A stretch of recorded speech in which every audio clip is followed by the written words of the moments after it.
Suwon bateh ijek nak gone kabar sepasar. Warga Kabupaten Tuban digegerno karo matine wong bento nok jero kamar. Mayit wong wedok iki ditemokno gak iso dikenali. Diduga korban mati kurang luwih sak minggunan. Bateh wong bento warga Desa Bektiharjo Kecamatan Semanding Kabupaten Tuban ditemokno mbatang nok jero kamare jemah bengi.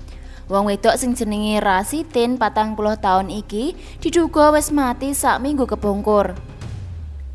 Kedadian iki konangan sakbare mbokane korban Rasina 60 tahun mambu batang teko jero kamare korban.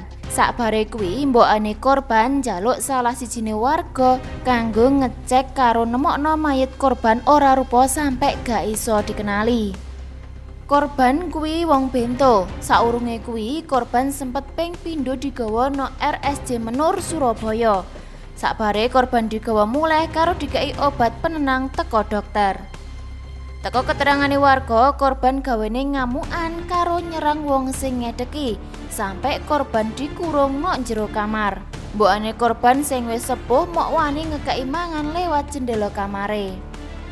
Sakbare tim Inafis nglakoni identifikasi, mayite korban digawa petugas BPBD karo PMI nok kamar mayit RSUD Kusma Tuban.